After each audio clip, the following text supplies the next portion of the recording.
Bulletin में सबसे पहले आपको ब्रेकिंग न्यूज से आगाह करें। फैसलाबाद समेत रीजन भर के 100 से ज्यादा यूटिलिटी स्टोर्स चीनी से ताहाल महरूम है। चीनी की किल्लत ने शहरियों की जिंदगियों से मिठास ही छीन ली है। स्टोर्स को अब चीनी का दीदार कब होगा, जानते हैं अपने नुमाइंदे शराज भट्ट से। जी शराज, बताइएगा, चीनी की किल्लत खत्म ही नहीं हो रही, इस सिलसिले में इंतजामिया का क्या कहना है?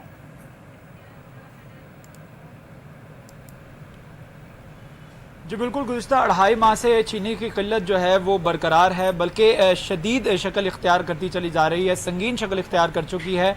2.5 माह से चीनी मौजूद नहीं है फैसलाबाद के तमाम स्टोर्स पर, बल्कि रीजन के तमाम स्टोर पर, जिसमें 100 से ज़ायद स्टोर्स हैं, वहाँ पर चीनी बिल्कुल भी मौजूद नहीं है। तो बिल्कुल ये कहना सही होगा कि चीनी की किल्लत ने शहरियों की ज़िंदगियों से मिठास छीन ली है और फीकी कर दी हैं ज़िंदगियाँ। उसकी वजह यह है कि लोग ज़्यादातर जो है वो यूटिलिटी स्टोर से चीनी खरीदने को तरजीह देते हैं। उसकी वजह यह है कि 65 रुपये फ़ी किलो चीनी जो है वो स्टोर्स पर दस्तयाब होती है, जबकि 77 से 78 रुपये फ़ी किलो जो ओपन मार्केट में रेट है, जो इतना ज़्यादा रेट का फ़र्क है, यही वजह है कि लोग ज़्यादा तरजीह देते हैं कि यूटिलिटी स्टोर से चीनी जो है वो ख़रीदी जाए। लेकिन 2.5 माह से चीनी गायब थी और 2.5 माह के बाद जो है तकरीबन 1 हफ्ते पहले चीनी भेजी गई। 200 टन तलब थी, लेकिन 30 टन जो है वो चीनी भेजी गई थी फैसलाबाद के तमाम स्टोर्स पर।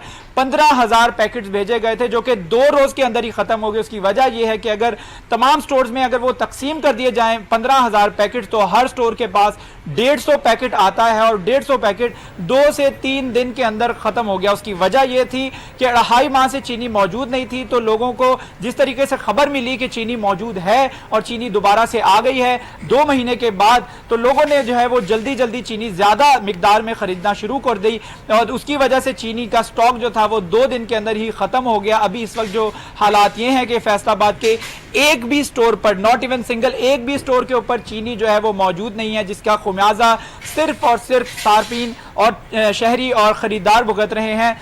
फेस्को अपना इनके चीनी के जो चीनी स्टोर से हमने हुकाम से बात करने की कोशिश की है, उनसे जानने की कोशिश की है। उनका ये कहना है कि 2 से 3 रोज़ के अंदर जो चीनी की फराहमी को यकीनी बना दिया जाएगा। दूसरी जानिब हमने चीनी की किल्लत की वजह जानने की कोशिश की है, तो 2 वजहें सामने आई हैं।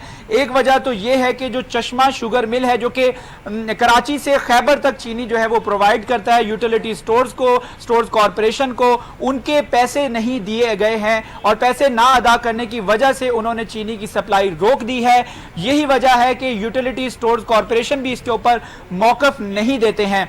उनसे जब हमने बात की है, जानने की कोशिश की है कि आपने चश्मा शुगर मिल के करोड़ों के पैसे जो है नहीं अदा किए हैं। एक जराये के मुताबिक 65 करोड़ रुपया अभी तक यूटिलिटी स्टोर कॉरपोरेशन ने चश्मा शुगर मिल के अदा नहीं किए हैं, जिसकी वजह से सप्लाई रोक दी गई है चीनी की। और दूसरी वजह जो है वो ये है कि टीसीपी यानी ट्रेड कॉरपोरेशन पाकिस्तान के थ्रू जब कॉन्ट्रैक्ट किया जाता था 2014 में, तब तक चीनी की किल्लत का सामना नहीं करना पड़ता था। लेकिन जब से टेंडर पास करना शुरू किया और टेंडर के थ्रू एग्रीमेंट और मुआहदा किया जाता है, तब से लेकर अब तक चीनी की किल्लत इसी तरीके से बरकरार है। 2-3 महीने के लिए चीनी आती है और उसके बाद दोबारा गायब हो जाती है। यही वजह है कि अभी चीनी फैसलाबाद के तमाम स्टोर्स पर मौजूद नहीं है। ना सिर्फ चीनी बल्कि कई दालें भी मौजूद नहीं थी, जिसमें सफेद चना, काला चना और चने की दाल मौजूद नहीं थी, जबकि चने की दाल और काला चना गुज़िश्ता 1 रोज पहले 24 घंटे पहले स्टोर्स पर आ चुके हैं, जबकि सफेद चना जो है अभी तक शॉर्ट है, जिसकी वजह से शहरी जो है शदीद परेशान है। शहरियों का कहना है कि ईद उल ज़ुहा करीब है, ताहम यूटिलिटी स्टोर्स पर जो सब्सिडाइज रेट पर कमोडिटीज़ मिल जाती हैं, सार्फिन को अशिया खुर्दनोश जो है अवेलेबल होती हैं, दस्तयाब होती हैं, लोग ज़्यादातर यूटिलिटी स्टोर से ख़रीदारी करने को तरजीह देते हैं। लोगों का कहना है कि ईद उल ज़ुहा से पहले पहले चीनी की फराहमी को यकीनी बनाया जाए ताकि उनकी ईद जो है वो अच्छी तरीके से गुजर सके। इसी हवाले से हमने बात करने की कोशिश की है यूटिलिटी स्टोर कॉरपोरेशन के एमडी से भी और जनरल मैनेजर से भी। उनका कहना है कि तकरीबन 2 से 3 दिन के अंदर चीनी जो है वो दे दी जाएगी और तमाम स्टोर्स पर अवेलेबल होगी। जी शराज भट्ट, बहुत शुक्रिया तफसीलात से आगाह करने के लिए। गुज़श्ता 2.5 माह से यूटिलिटी स्टोर्स पर चीनी की किल्लत थी, जिसके बाद सार्फिन को मुश्किलात का सामना रहा, मगर उसके बाद चीनी की सप्लाई तो की गई, मगर वो तलब के मुताबिक इंतहाई कम थी, जिसके बाद वो 2 से 3 रोज़ में ख़त्म हो गया उसका तमाम स्टॉक। और अब एक बार फिर से यूटिलिटी स्टोर्स पर चीनी की किल्लत है और सार्फिन चीनी से महरूम है। एक बुनियादी ज़रूरत है ये तमाम घरेलू अशिया में, लेकिन अब वो स्टोर्स पर मौजूद नहीं, जिसके बाद सार्फिन को शदीद मुश्किलात का सामना करना पड़ रहा है।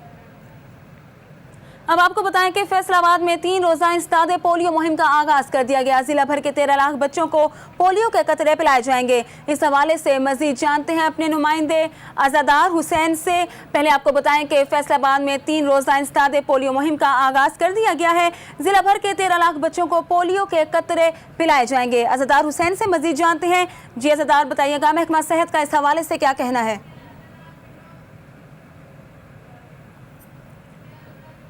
जानते हैं अपने नुमाइंदे अज़ादार हुसैन से। जी अज़ादार, क्या तफसीलात हैं आपके पास?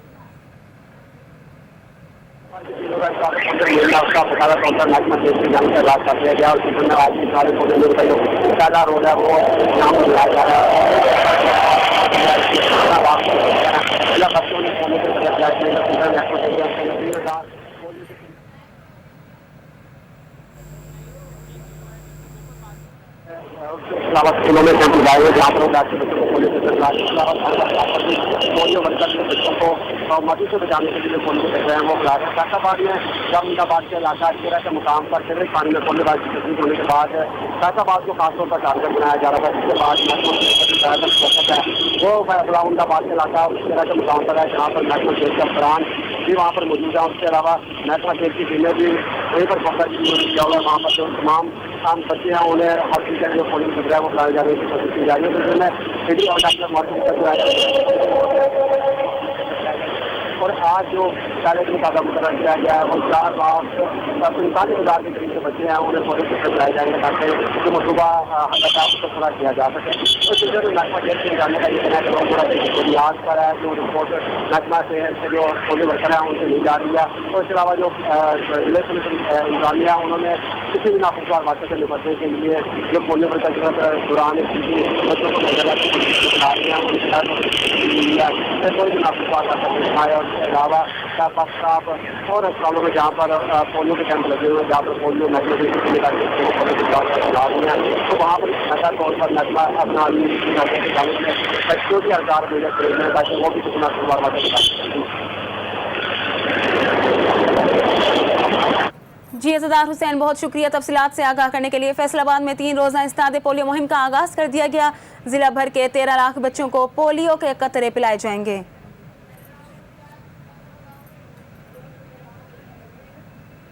आपको एक और ब्रेकिंग न्यूज से आगाह करें। फेडरल बोर्ड ऑफ रेवेन्यू तनख्वाह लेने वाले मुलाजमीन से रिटर्न्स वसूल करने में नाकाम हो गया। 72,819 मुलाजमीन में से सिर्फ 16,571 ने रिटर्न्स फाइल की हैं। आपको अपडेट करें, फेडरल बोर्ड ऑफ रेवेन्यू तनख्वाह लेने वाले मुलाजमीन से रिटर्न्स वसूल करने में नाकाम। 72,819 मुलाजमीन में से सिर्फ 16,571 ने रिटर्न्स फाइल की हैं।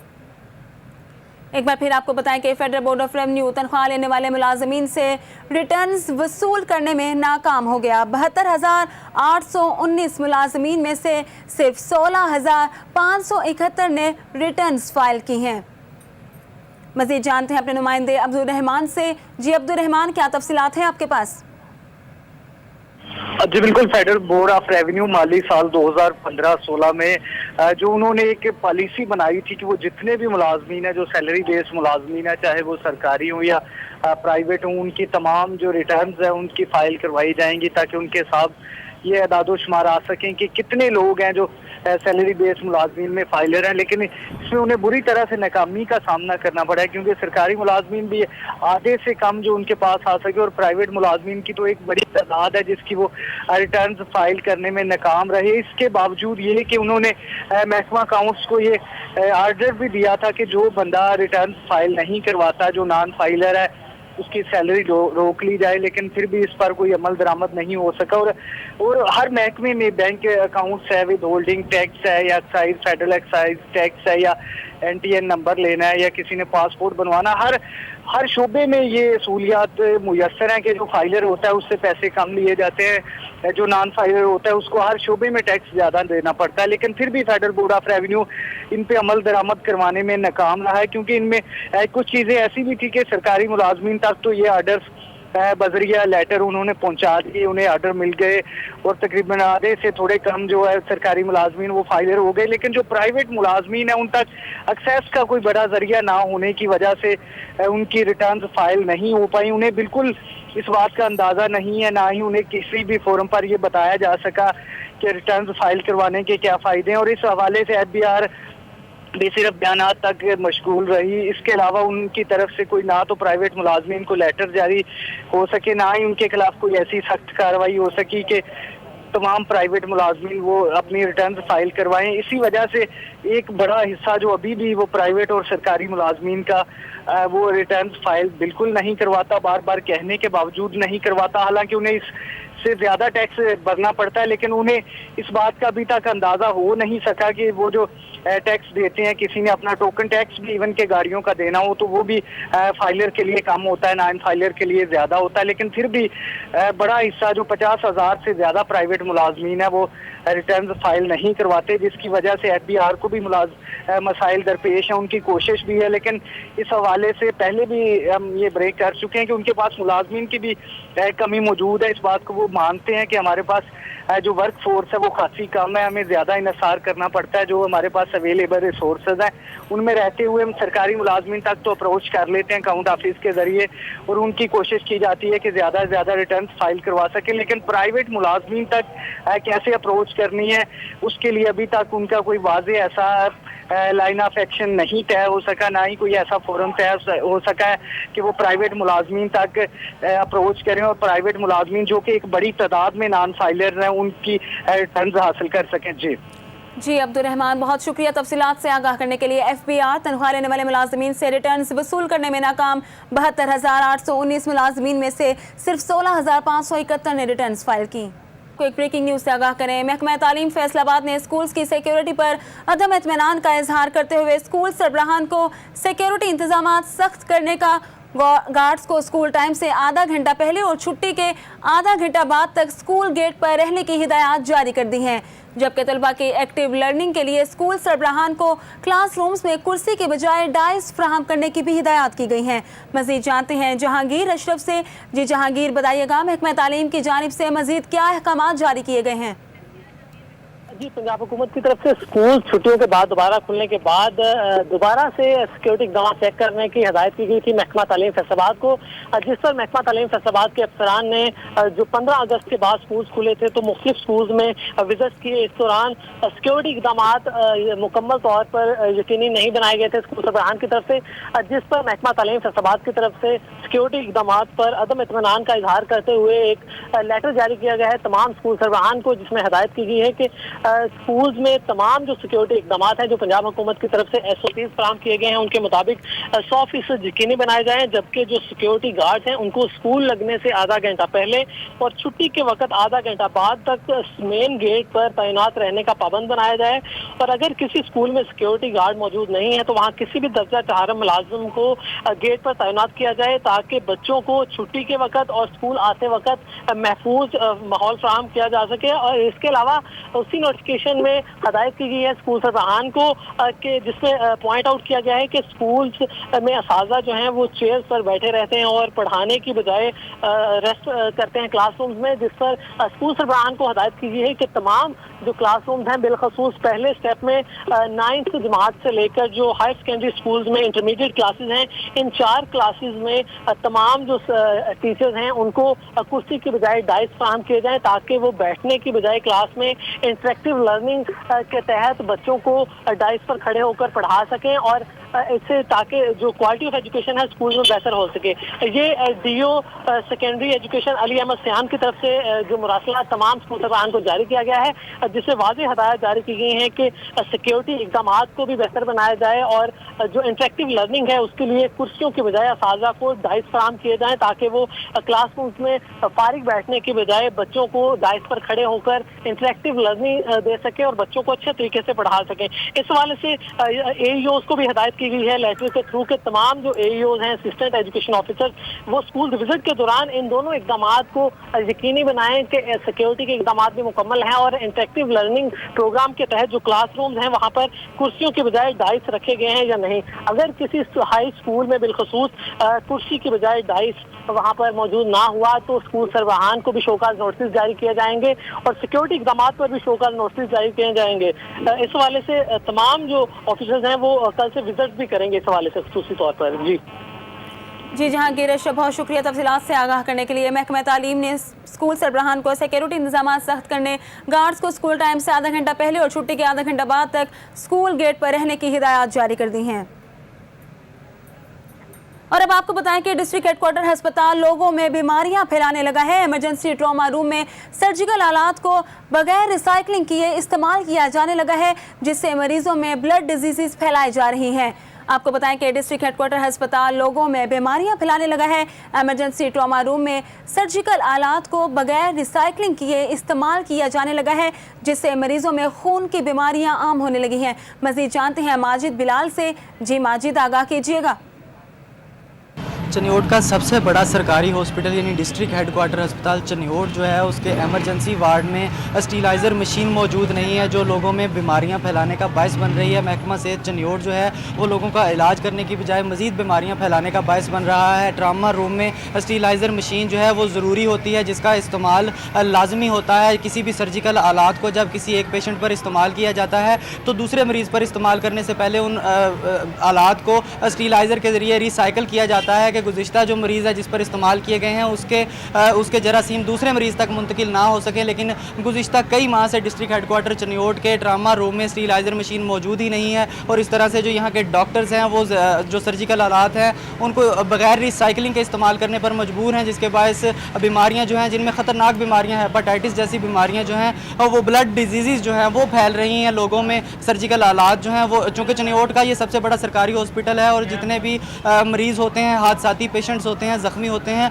उनको इसी हॉस्पिटल में मुंतकिल किया जाता है और उनको यहीं पर तिब्बी इमदाद दी जाती है। और जो सर्जिकल आलात उन पर इस्तेमाल किए जाते हैं वो मुसलसल आगे भी आने वाले मरीज़ों पर इस्तेमाल किए जाते हैं। यानी गुज़िश्ता इस्तेमाल किए जाने वाले जो भी मरीज़ हैं जिन पर ये आलात इस्तेमाल किए गए हैं, उनको जो भी बीमारियाँ थी, जो ब्लड डिजीज़ थी, वो अगले मरीज़ों तक मुंतकिल की जाती हैं। इस डिस्ट्रिक्ट हेडक्वार्टर अस्पताल में और स्टीलाइज़र मशीन यहाँ पर मौजूद नहीं है और महकमा सेहत चनियोट जो है वो खामोश तमाशाई बना हुआ है। जी माजिद बिलाल, बहुत शुक्रिया तफसीलात से आगाह करने के लिए। उधर चिन्योट झंगरोड प्रवाह के चिन्योटी रोड टूट फूट का शिकार होने पर इलाका मकीन मकामी एमपी के खिलाफ सिरापा एहतजाज बन गए हैं। मुजाहिरीन मुल्तानी चौक में एहतजाज कर रहे हैं। मजीद जानते हैं वहाँ मौजूद हमारे नुमाइंदे सैयद मुदस्सिर काज़मी से। जी मुदस्सिर काज़मी, बताइएगा मुजाहिरीन का क्या कहना है? हाँ जी बिल्कुल, मैं इस वक्त मौजूद हूँ चिन्योटी रोड पर। जो चिन्योट शहर के जो मकामी एमपी हैं मौलाना अलियाज चिन्योटी साहब, जिनको इलाका मकीनों ने मुंतखब किया, चिन्योट शहर के शहरियों ने अपने वोट, कीमती वोट देकर उनको यहाँ पे मुंतखब किया। मुस्लिम लीग नून के वो मुंतखब एमपी हैं, उनका ये मेन रोड है चिन्योटी रोड, और जो कि टूट फूट का शिकार है, जगह जगह गड्ढे पड़े हुए हैं और गर्दो गुबार की वजह से इलाका मकीनों को शदीद मुश्किलात का सामना करना पड़ा है। इस वक्त मेरे साथ शहरियों की बड़ी तादाद दुकानदारों की मौजूद है, उनसे जानते जी बताइएगा ये रोड टूटने की वजह से किन किन मुश्किलात का सामना करना पड़ रहा है? बिस्मिल्लाहिर्रहमानिर्रहीम। सबसे पहले तो हम इस मोहल्ला तरखाना में एहतजाज करते हैं कि रोड सारा टूट फूट का शिकार है। मोहल्ला तरखाना, जलेबी चौक, बारिश आती है तो 2-2 फुट पानी जमा हो जाता है, जिसका कोई निज़ाम नहीं है। सीवरेज का 6-6 दिन पानी खड़ा रहता है, गर्दो गुबार, मच्छर, वायरस, उसके अलावा रोड एक्सीडेंट और जगह जगह रेडियो के ठेले लगे हुए हैं। और मौलाना साहब की कोई तवज्जो इस रोड के ऊपर बिल्कुल नहीं है। ग्रांट्स नहीं है, कोई काम नहीं है, सीवरेज का निज़ाम इंतहाई गंदा है। हम इसलिए एहतजाज करते हैं, पूरे इलाका मकीन और ये दुकानदार मेरे साथ खड़े हैं। हम मौलाना साहब के ऊपर भरपूर गुस्से का एतराज़ करते हैं। हाँ जी बिल्कुल, मेरे साथ और भी इलाका मकीन मौजूद है। अच्छा जी बताइएगा, आपने मौलाना साहब को वोट दिया है और आप वो अपना ही रोड नहीं बना सकते तो चिन्योट शहर के दिगर काम वो कैसे करेंगे? ਅਸੀਂ ਹਰ ਇਲੈਕਸ਼ਨ ਦੇ ਵਿੱਚ ਉਹਦੀ ਪਾਰਟੀ ਦੇ ਵੀ ਬੰਦੇ ਆ, ਸਾਰੇ ਮਤਲਬ ਦੇ ਕੇ ਵੋਟ ਲੈ ਕੇ ਦਿੰਦੇ ਵੀ ਆ। ਜਲੇਬੀ ਚੌਕ ਤੋਂ ਲੈ ਕੇ ਮੱਲਾ ਟਿੱਬਾ ਕਮਗਰਾਂ ਤੱਕ ਔਰ ਕਸਾਈਆਂ ਦੇ ਚੌਕ ਤੋਂ ਲੈ ਕੇ ਪਾਣੀ ਸਾਰਾ ਬਾਰਿਸ਼ੀ ਇੱਥੇ ਹੁੰਦਾ ਹੈ। ਟਿੱਬੇ ਕਮਗਰਾਂ ਦਾ ਪਾਣੀ ਹੁੰਦਾ ਹੈ। ਕੋਈ ਸਫਾਈ ਵਾਲਾ ਨਿਜ਼ਾਮ ਨਹੀਂ ਹੈ, ਕੋਈ ਰੋਡ ਦਾ ਨਹੀਂ ਹੈ। औरतां बेचारी या मरद हैं वो जनाब नमाज पढ़ने लगे, उन्होंने भी तंगी तकलीफ होती है। कोई रोड नहीं, छोटे छोटे पैप पाए हुए ने सीवरेज के, वो जो सफाई वाले ने वो भी काम नहीं पे करते। तो मौलाना साहब और जिसले इलैक्शन होंगे उसले आते ने रिश्तेदारी बना लेंगे ने, जिसले इलैक्शन दे कामयाब हो जाते हैं उस तो पिछे जनाब सानू सियाणदे ही नहीं, सलाम ही नहीं लेंगे भाई ये कौन है या कौन नहीं है। इलैक्शन के दौरान दे विच ਉਹਨਾਂ जनाब इंज ही है भाई जिन्हें रिश्तेदारी कर रहे हैं। ठीक है जी, तू मेरे हाँ जी बिल्कुल, आप इलाका मकीनों के तासुरात देख रहे हैं कि शदीद रंजो आलम के उसमें है। इनका कहना है कि जब इलेक्शन होता है, जब मौलाना साहब यहाँ पे हमारे रिश्तेदार भी बन जाते हैं और कई वादे भी करते हैं कि हम इस इलाके को तरक्की देंगे। ये उनका अपना रोड है जो जिस रोड से वो रोज़ाना गुजरते हैं, और वो इस रोड की जो हालत आज़ार पे नज़र नहीं कर सके तो वो शहर के दीगर मसाइल कैसे उजागर करेंगे। जी अब आपको बताएं कि झंग में मौसम बरसात के दौरान शजरकारी मुहिम का आगाज़ कर दिया गया। सर्किट हाउस में डीसी गाजी अमानुल्लाह खान ने शजरकारी मुहिम का आगाज़ किया। मुबशर हसन नकवी से मज़ीद जानते हैं। जी मुबशर, आगाह कीजिएगा। जी बिल्कुल, मौसम बरसात में ज़िला हुकूमत की जानिब से शजरकारी मुहिम का जो आगाज़ कर दिया गया। इस सिलसिले में DCO झंग गाजी अमानुल्लाह ने शजरकारी मुहिम का जो इफ्ताह पौधा लगा कर किया, ताकि इस मौके पर तमाम महकमों के ज़िले सरबराहान जो है वो यहाँ पर मौजूद थे। पौधा लगाकर शजरकारी मुहिम का इफ्तिताह किया गया और इसके बाद जो है वो दुआ भी की गई। इससे पहले DCO झंग गाजी अमानुल्लाह ने सर्किट हाउस में इसी हवाले से एक मीटिंग भी ली, जिसमें उन्होंने तमाम जो अफसरान थे उनको हदायत की कि वो अपने अपने इदारों पौधे लगाएं। इससे ना सिर्फ उनके इदारों की खूबसूरती में इजाफा होगा बल्कि माहौलियाती आलूदगी में भी कमी वाक़या होगी। इस मौके पर उन्होंने बताया कि 1,70,000 जो है पौधे लगाने का हदफ जो है वो तमाम महकमों को दिया गया है। जिस मौके पर DCO झंग गाजी अमानुल्लाह ने तमाम अफसरान को हदायत की कि ना अपने इदारों में पौधे लगाए। मुबशर हसन नकवी, बहुत शुक्रिया तफसीलात से आगाह करने के लिए। कमिश्नर ऑफिस फैसलाबाद में डेंगू के हवाले से वीडियो लिंक के जरिए कॉन्फ्रेंस हुई। मशीर सेहत ख्वाजा सलमान रफीक ने ब्रीफिंग ली। इस हवाले से मजीद जानते हैं रमज़ान मिर्ज़ा से। जी रमज़ान, क्या तफसीलात हैं आपके पास? जी बिल्कुल, कमिश्नर ऑफिस में एक डेंगू के हवाले से एक वीडियो कॉन्फ्रेंस का इनाकाद किया गया, जिसमें EDO हेल्थ, डायरेक्टर हेल्थ और जो डिस्ट्रिक्ट कोऑर्डिनेशन और एपिडेमिक्स जो हैं डॉक्टर बिलाल ने शिरकत की। और वीकली रिपोर्ट के हवाले से ख्वाजा सलमान रफ़ीक जो कि मशीर सेहत हैं उनको इस हवाले से आगाह किया। हमारे साथ इस वक्त में मौजूद हैं डॉक्टर बिलाल। आइए इनसे जानते हैं कि किस किस्म की गुफ्तगू हुई उस कॉन्फ्रेंस में, उस कॉन्फ्रेंस का मकसद क्या था। इनसे जानते हैं। डॉक्टर साहब, आगाह कीजिएगा कि इस कॉन्फ्रेंस का मकसद क्या था और इसमें किन किन अमूर पर जो है गुफ्तगू हुई। बिस्मिल्लाहिर्रहमानिर्रहीम। एक्चुअली ये कैबिनेट कमेटी की हमारी एक मीटिंग है जो वीकली बेसिस पे होती है डेंगू की, जिसको ख्वाजा सलमान साहब जो एडवाइज़र टू हेल्थ हैं चीफ मिनिस्टर, वो इसको चेयर करते हैं। तमाम डिपार्टमेंट्स के सेक्रेटरीज़ जो हैं वो लाहौर में बैठते हैं और DCOs और कमिश्नर्स जो हैं वो लिंक पे इसको ज्वाइन करते हैं जो दूरदराज शहरों के। तो ये वीकली जो कुछ काम हमने डेंगू के रेफरेंस से किए होते हैं या जब कोई नई चीज़ आ रही होती है तो उसके बारे में ब्रीफिंग होती है, या जो काम हमने किए होते हैं उनके बारे में बताया जाता है इसके अंदर कि क्या सिचुएशन चल रही है इस वक्त। जैसा कि आज उन्होंने बताया कि इस वक्त पंजाब में डेंगू के जो कंफर्म केसेस हैं वो 72 केसेस हो गए हैं। फैसलाबाद में अभी तक 3 केसेस हैं। अल्हम्दुलिल्लाह यहाँ पे सिचुएशन काफ़ी कंट्रोल में है। दूसरा, मौसम जो है वो भी कुछ हमारा साथ दे रहा है, बारिशें रुक गई हैं अल्हम्दुलिल्लाह, ठीक है। बताइएगा, एक तरफ जो है पोलियो की मुहिम चल रही है, दूसरी तरफ डेंगू के हवाले से क्रूशल डेज़ कंसिडर किए जाते हैं। इस हवाले से आपकी टीमें किस तरह दोनों मतलब प्लेटफॉर्म पे काम कर रही हैं? जी, आज चूँकि फैसलाबाद में पोलियो की जो है एक हम केस रिस्पॉन्स एक्टिविटी कर रहे हैं, जो हमारा सैंपल एक पॉजिटिव आया था एनवायरनमेंट, तो उसके अंदर हमारी टीमें जो हैं वो काम कर रही हैं। हमारे पास तकरीबन 700 के करीब अमला है जो डेंगू में काम कर रहा है। लेकिन पोलियो के अंदर हमारी 3003 के करीब टीमें हैं। पोलियो के अंदर हमारी जितनी LIWs हैं तकरीबन 2600 के करीब वो हैं।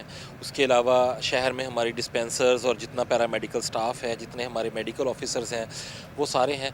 तो उसका बनाया हमने कुछ इस तरह से है कि हमने, अगर हमारी यूनियन काउंसिल में 2 टीमें डेंगू का काम कर रही हैं तो एक टीम को हमने पोलियो में एडजस्ट किया और एक टीम जो है वो डेंगू का काम करेगी। एक्चुअली दोनों इश्यूज़ जो हैं दोनों बहुत इंपॉर्टेंट हैं, बिकॉज़ ये जो ह्यूमिडिटी वाला सीज़न है इसके अंदर डेंगू का वेक्टर भी ग्रोथ करता है और जो पोलियो वायरस है वो भी सर्कुलेट होता है। तो इसलिए दोनों महाज पे, दोनों दुश्मनों के साथ हम एक साथ वो जो है जंग कर रहे हैं और ये बड़ी प्लानिंग के साथ हम कर रहे हैं कि हमारा डेंगू का काम भी मुतासर ना हो इसमें और पोलियो का काम भी मुतासर ना हो। बल्कि एक एडिशनल काम हमने इसमें ये किया है कि तकरीबन हमारे डिस्ट्रिक्ट में 12-12.5 लाख के करीब घर बनते हैं टोटल, जो हमारे पास काउंटिंग है डिस्ट्रिक्ट की। तो वो हमने छोटे से हैंड बिल्स जो हैं वो डेंगू के मुतालिक जो उसकी हिदायत हैं कि किस तरह बचा जा सकता है और क्या क्या किया जा सकता है, वो छोटे छोटे हैंड बिल्स बनाए हैं जो पोलियो की टीमें घरों में साथ साथ देंगी कतरे पिलाने के। डॉक्टर बरार साहब की आपने बातें सुनी, क्या कहना है कि चूँकि ये दोनों ऐसे दिन ऐसे हैं जिसमें पोलियो भी जो है उसकी भी जो सर्कुलेशन है वो उसमें ज़्यादा इम्कानात होते हैं, और दूसरी जानब डेंगू भी जो है इन दिनों के हवाले से ये क्रूशल डेज़ हैं। तमाम इनका कहना है कि हमारी टीमें जो हैं वो इस हवाले से दोनों महाजों पर काम कर रही हैं और यकीनन ये इनकी पूरी तनदही से लगे हुए हैं और ये इस हवाले से अपनी पूरी कोशिश कर रहे हैं कि इस हवाले से इस इलाके को, इस डिवीज़न को जो है सेहतमंद बनाया जा सके और उन्हें बीमारियों से बचाया जा सके। जी रमज़ान मिर्ज़ा, बहुत शुक्रिया तफसीलात से आगाह करने के लिए। यहाँ आपको अहम खबर से आगाह करें, हाईकोर्ट में गोजरा पुलिस की हिरासत से 2 नौजवानों की बाजियाबी के लिए दायर दरख्वास्त पर समाअत हुई है। अदालत का DPO टोबा को 25 अगस्त को दोनों नौजवानों को पेश करने का हुक्म जस्टिस अब्दुल समी खान ने बीबी उर्फ गुड्डो की दरख्वास्त पर समाअत की। मज़ीद जानते हैं अपने नुमाइंदे मलिक अशरफ से। जी मलिक अशरफ, आगाह कीजिएगा।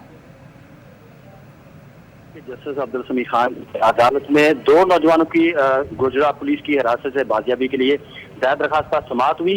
जस्टिस अब्दुल समी खान की अदालत में बीबी उर्फ गुड्डो की जानब से सुल्तान महमूद डार एडवोकेट पेश हुए और उन्होंने मौक़िफ़ इख्तियार किया कि SHO गोजरा यार मोहम्मद ने दरखास्त गुजार खातून के 2 जो अजीज हैं उनको, जिनका नाम अनवर और मुनीर अहमद है, अमीन है, इन दोनों को 10 अगस्त से भेजा में रखा हुआ है। इन दोनों के खिलाफ कोई मुकदमा दर्ज नहीं, इसके बावजूद पुलिस इन्हें हिरासत में रखा हुआ। उन्होंने अदालत से इस्तदा की कि दोनों को बाजियाब करके अदालत में पेश करके रिहा करने का हुक्म दिया जाए। आज अदालत में दरखास्त गुजार बीबी की तरफ से काफ़ी खवातीन भी लाहौर हाई कोर्ट पहुंची, जो वावेला करती रही कि SHO गोजरा जो है उसने उनके 2 अजीजों को हब से भेजा में रखा हुआ, उन्हें रिहा किया जाए। अदालत ने आज सजाई समाअत के बाद केस की समाअत 25 अगस्त के लिए मुलतवी किया और DPO टोबा टेक सिंह को हुक्म दिया है कि 25 आइंदा समाअत तक दोनों नौजवानों को बाजियाब करके अदालत में पेश किया जाए। जी मलिक अशरफ, बहुत शुक्रिया तफसीलात से आगाह करने के लिए। अदालत का DPO टोबा को 25 अगस्त को दोनों नौजवानों को पेश करने का हुक्म जस्टिस अब्दुल समी खान ने बीबी उर्फ गुड्डो की दरख्वास्त पर समाअत की। और अब आपको बताएं कि टोबा टेक सिंह के महकमा ज़राई इंजीनियरिंग में करोड़ों रुपए की ज़राई मशीनरी बेकार होने लगी है। मशीनों को 7 साल से जंग खा रहा है। इसी पर बात करते हैं वाजिद राना से। जी वाजिद राना, आगाह कीजिएगा। हाँ जी, मैं इस वक्त मौजूद हूँ टोबा टेक सिंह में महकमा ज़राई इंजीनियरिंग में, जहाँ पर करोड़ों की ज़राई मशीनरी जो है बिल्कुल बेकार पड़ी है। आपको बताता चलूँ कि ये हैवी बुलडोज़र जो है महकमा ज़राअत को दिए गए थे ताकि यहाँ के ज़िम्मेदारों को, यहाँ के किसानों को फ़ायदा हासिल सके। 1993 में ये मशीनरी यहाँ पर प्रोवाइड की गई थी, लेकिन जो चंद साल चलने के बाद एक्सपायर करार देकर यहाँ पर खड़ी कर दी गई है। ये वो मशीनरी है जो करोड़ों रुपये की लागत से जापानी मशीनरी यहाँ पर मंगवाई गई थी, लेकिन उसके बाद ना तो इसको रिपेयर किया गया और ना ही ये किसी और काम आ सकी। यहाँ के जो महकमे के जितने भी एहलकार हैं, जो भी यहाँ के मुलाजमीन हैं, उनका कहना यह है कि ये मशीनें एक तो एक्सपायर हो चुकी हैं और अब किसी काम की नहीं है। इसको नीलाम करने के लिए समरी यहाँ से भेज दी गई है, लेकिन ताहाल इसकी नीलामी भी शुरू नहीं की जा सकी। और आपको यहाँ पर एक अहम बात बताता चलूँ कि ये जो दफ्तर है महकमा ज़राई इंजीनियरिंग का, इसको कुछ ही दिनों में यहाँ से कम से कम 2 किलोमीटर दूर शिफ्ट कर दिया जाएगा। यहाँ के एहलकारों का कहना है कि ये हैवी मशीनरी को सिर्फ उठाकर वहाँ ले जाने में लाखों रुपए की लागत आएगी और ये मशीनरी बिल्कुल बेकार हो चुकी है। ना तो हुकूमत की तरफ से कोई एक्शन लिया जा रहा है, ना इसको नीलाम किया जा रहा है। ये खड़ी खड़ी मजीद बेकार हो रही है। जंग आलूद ये मशीनरी जो है करोड़ों रुपए से यहाँ पर आई गई थी, जिसकी वजह से ना तो यहाँ के किसानों को कोई फ़ायदा हो सका।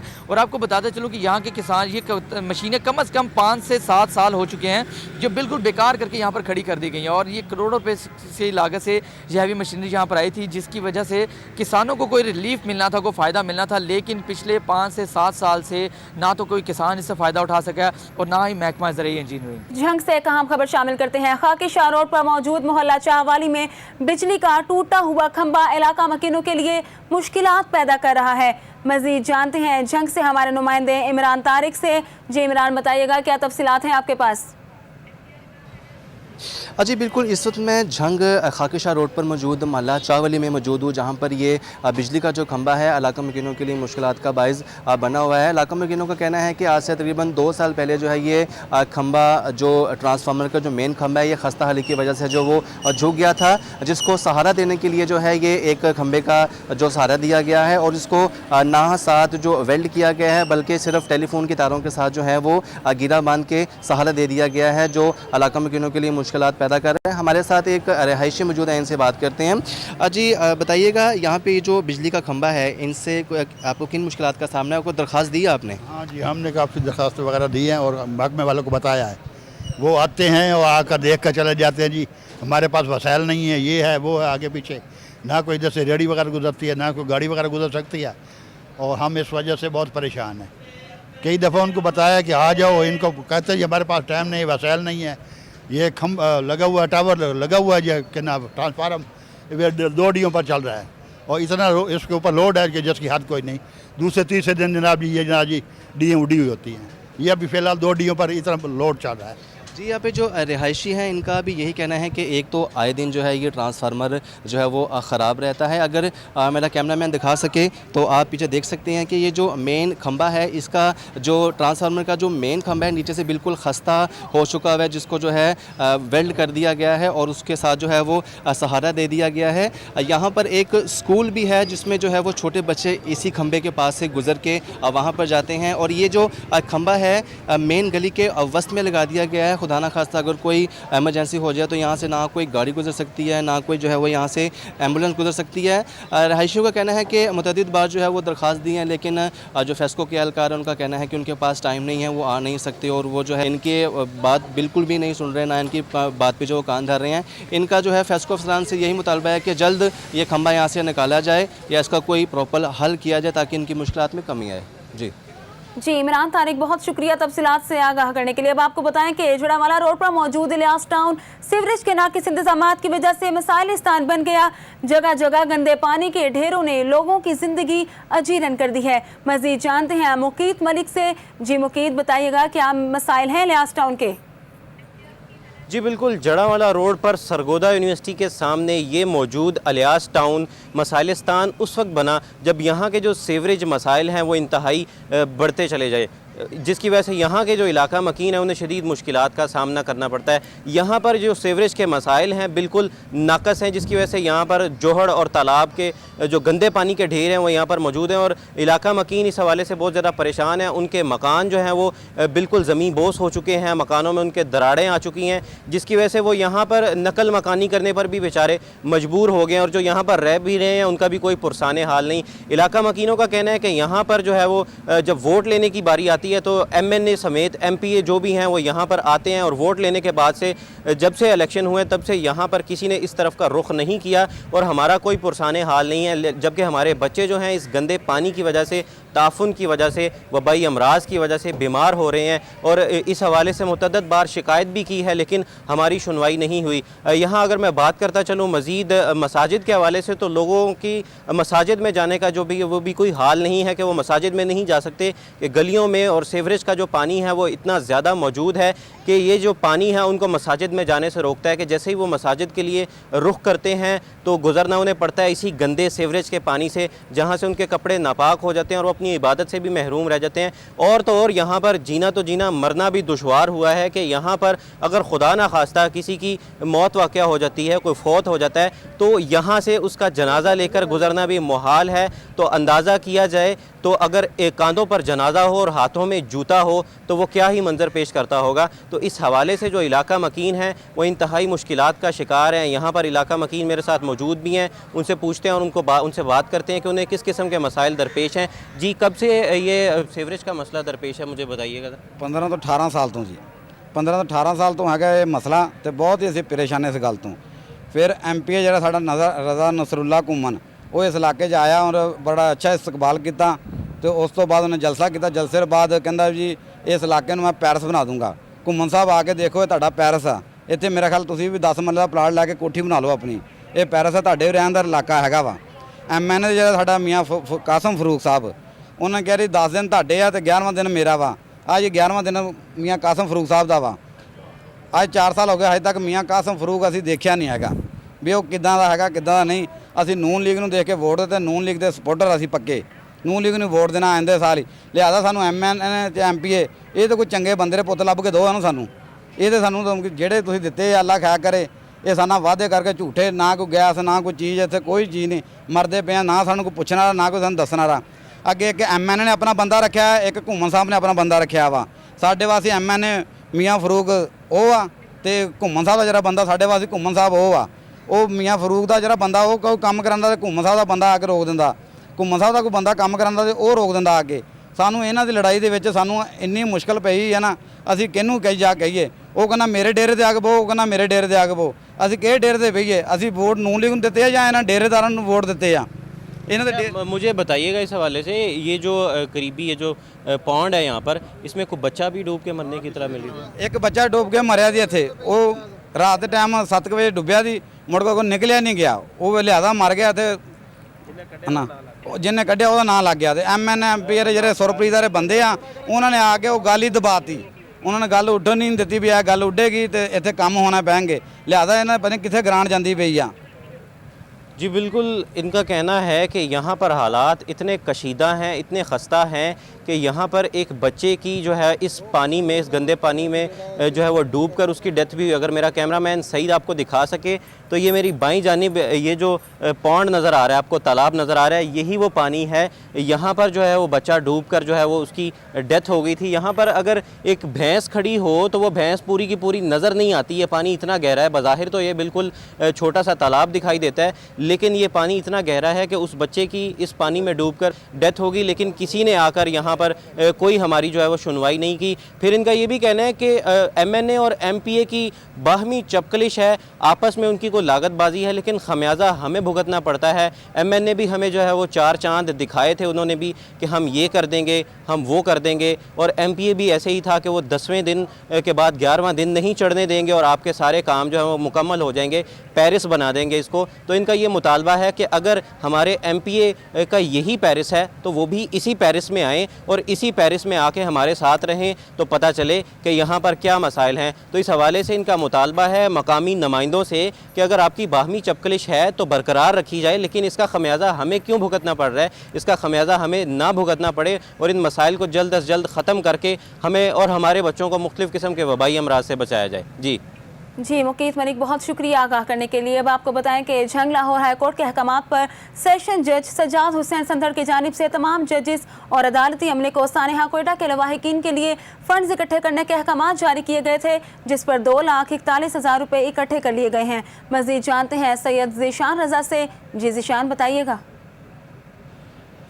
जी बिल्कुल, जो है वो लाहौर हाई कोर्ट के अहकामात पर जो है वो सेशन जज सज्जाद हुसैन सिंदर ने फ़ंड जनरेट किए हैं शहदाए कोयटा के लवाहिकीन में, उनसे इज़हार यकजहती के लिए जो है वो ये फ़ंड जनरेट किए गए हैं, जिसमें सेशन जज जो हैं उन्होंने 5,000, एडिशनल सेशन जजेस जो हैं उनकी जानिब से 3,000, जबकि सीनियर सिविल जजेस हैं उनकी जानिब से 2,000, इसी तरह जो सिविल जज हैं उनकी जानिब से 1,500, जबकि तमाम अदालती अमला जो है उनकी जानिब से जो है वो 500 रुपये फ़ंड इकट्ठे किया गया, जिसमें टोटल जो अमाउंट है वो तकरीबन 2,41,000 के करीब जो है वो इकट्ठी की गई है। और इस तमाम अमाउंट को इकट्ठे करने का मकसद शहदाए कोयटा के जो लवाहिकीन हैं उनसे इज़हार यकजहती है, और तमाम ये फ़ंड्स इकट्ठे करके लाहौर हाई कोर्ट जो है वो पहुँचा दिए गए हैं। जी ज़ीशान रज़ा, बहुत शुक्रिया तफसीलात से आगाह करने के लिए। और इसी के साथ ही न्यूज़ स्टूडियो से फिल वक्त इतना ही। मज़ीद खबरों और अपडेट्स के लिए देखते रहिए सिटी 41।